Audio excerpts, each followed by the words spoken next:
Okay. Yeah, I'm getting up late. Woke up at once at 10 o'clock, but then I wanted to go. So anyway, I'm gonna take a trip back to the past here, and I want to talk about like the series of There's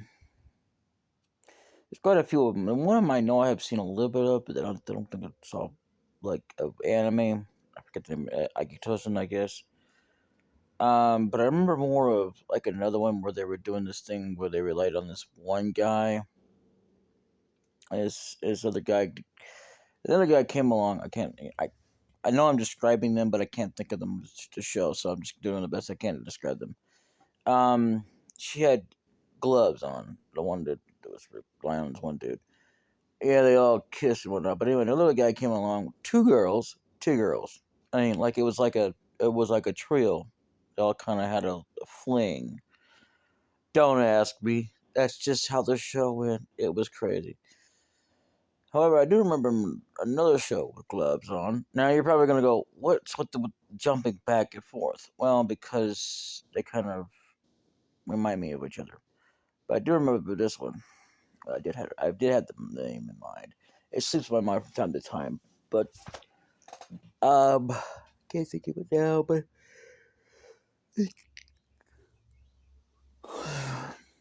well, let me just put it this way: all of them come in our relation to each other, not in the same as what they represent. Like, um, well, they do represent power and being a hero and all that kind of junk.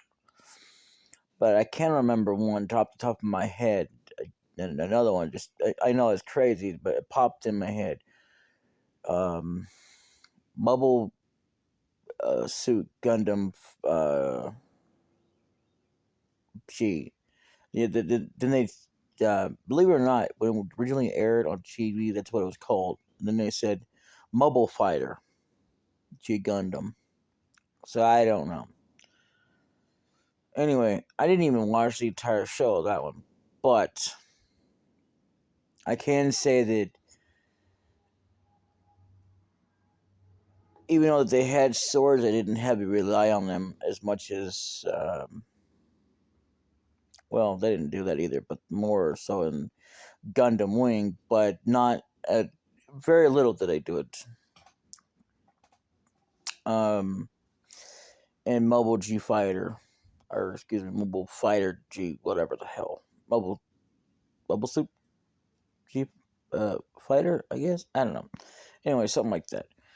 Anyway, so there's that, and I mean, I remember all these shows, and we're talking about the past and whatnot.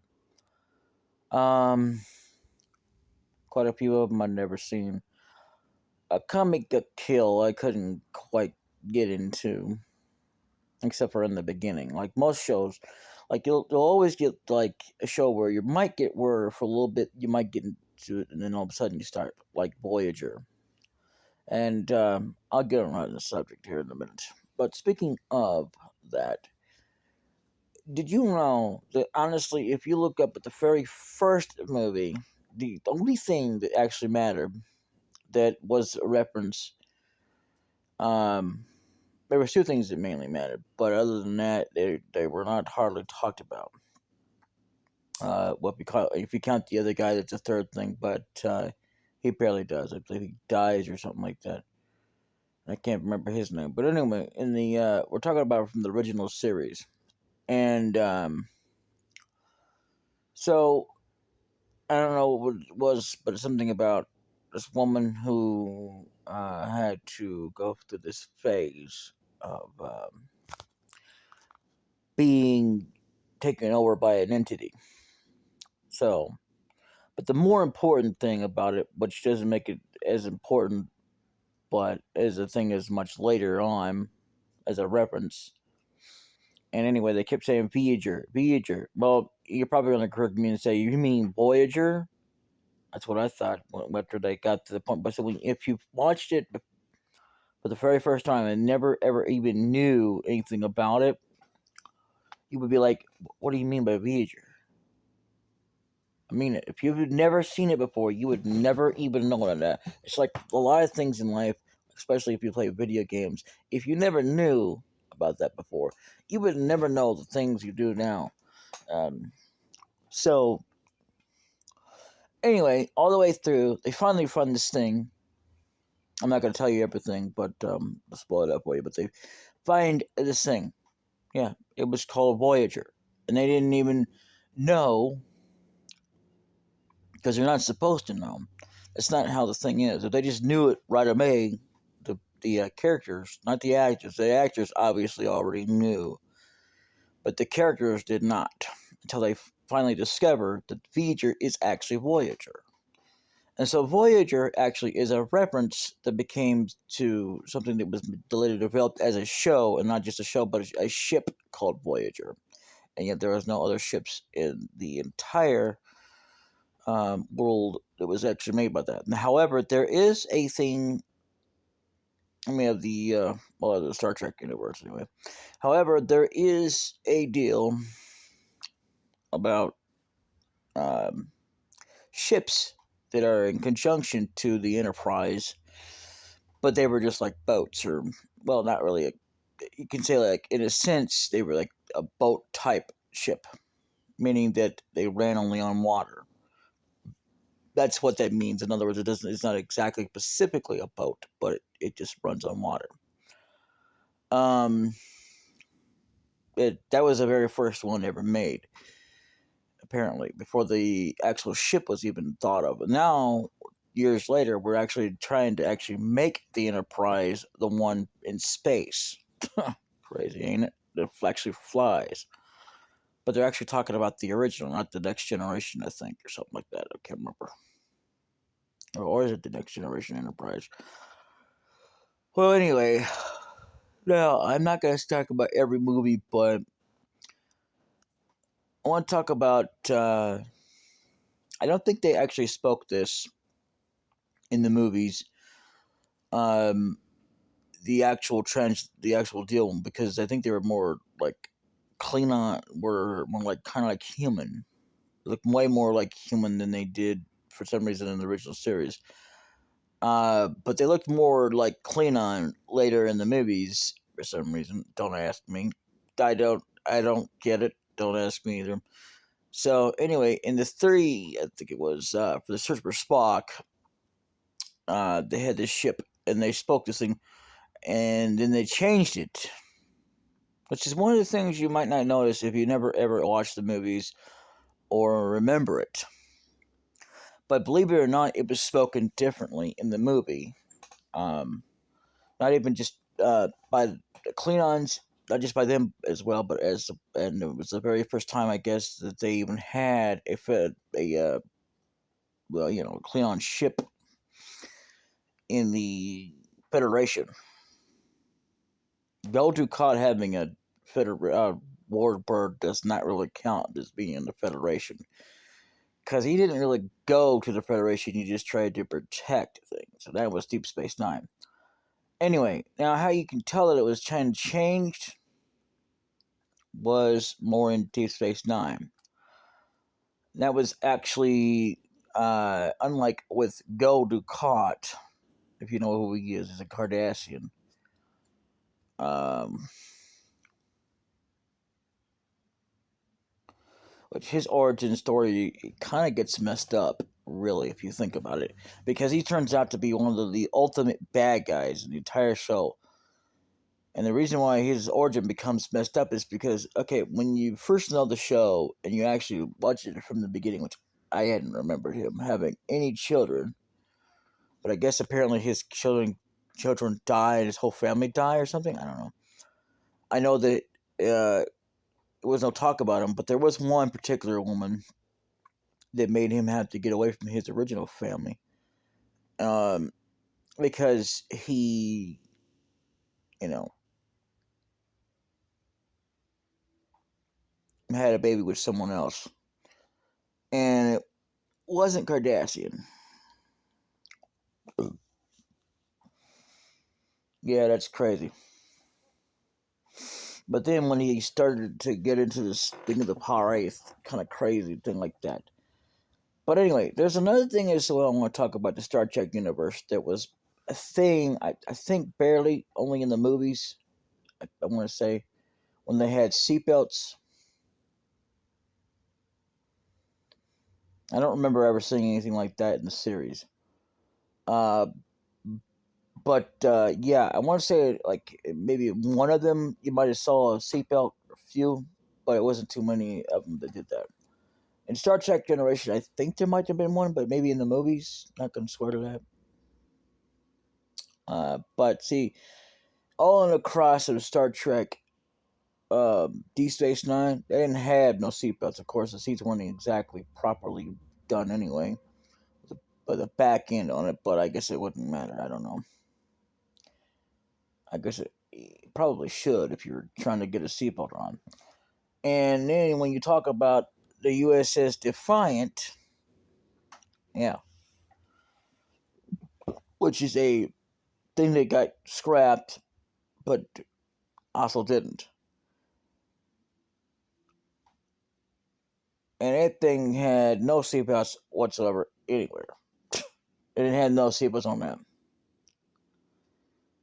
I can remember. But I can tell you this much though: the one thing I can't figure out now that I think about it, I didn't even think about this before I started recording this. Actually, I thought about the other things though before that, but about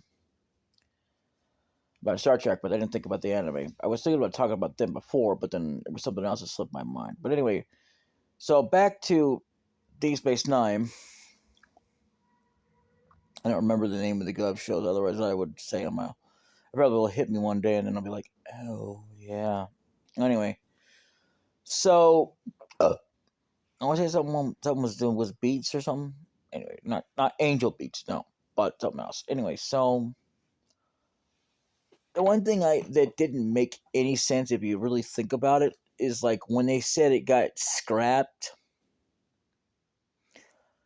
I would say that none of it made any sense. I mean, in a sense, it does if you think about how it got better performed. I guess to be prepared to be used against in the Dominion War, because how else? But then again, when it was first designed, very first designed, not unlike when it was like before, it was designed for the Dominion War. It was actually supposed to be for the Boer War. They even admitted in the show. Well, Cisco does anyway. Before he becomes captain. Yeah, he actually became from commander to captain. Crazy, ain't it? First show ever made that was put in charge of having a man who was just a commander before he became a captain. He was fully in charge, even though he still had to run a lot of things through Star Trek. I mean, not Star Trek, but through the Federation or whatever you want to call it. Well, then again, to be fair, anything to do with the Federation anyway, they had to involve them. Any of the captains had to do the same thing. So, what's really the difference? Well, the difference is that he was a commander for a long time. He was running this space station that guarded Bajor. And the thing about Bajor that makes hardly any sense when you think about it, about the whole Star Trek The Next Generation thing, the one woman, Ensign Ro, we never got to talk about. It was just, she was just part of the show. She never got the chance to be rising the ranks. Now, maybe she did in the comics, I don't know, but we're not going to count them because uh, unless you're actually reading them, and that's fine. That's all fine and dandy. But as far as canonically being on the screen, no. See, Ensign Roll was there, and I think she talked about something about her people, but they weren't exactly enslaved either at the time. Supposedly, I don't know. Uh,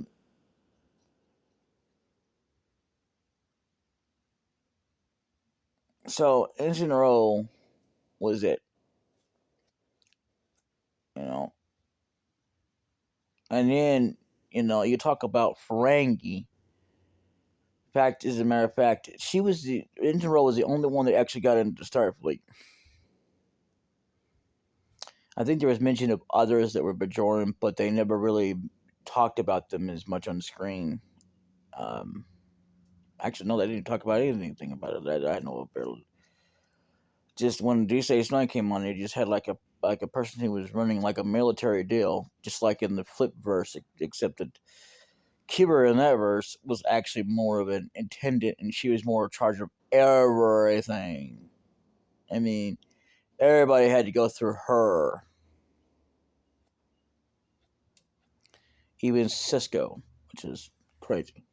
And I'm talking about the Cisco from that universe. And when I say flip verse, I don't know why they called it the flip verse, but they also called it the mirror verse for some reason.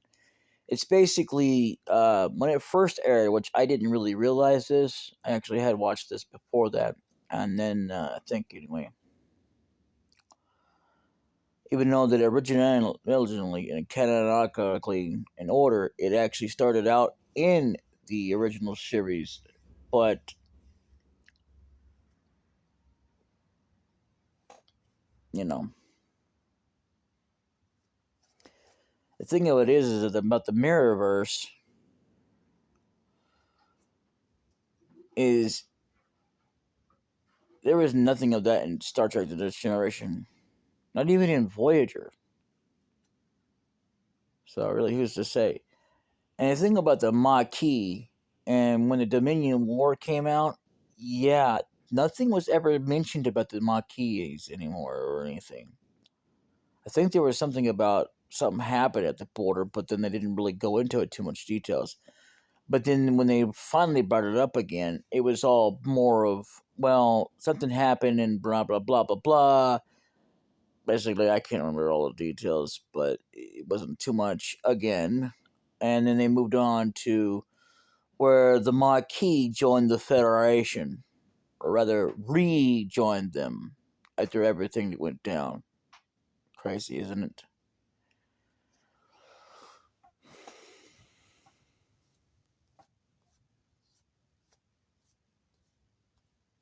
That was because, in part, to do with Chakotay. Even though somehow or another Chakotay became a captain, but he also died. I don't. I don't know.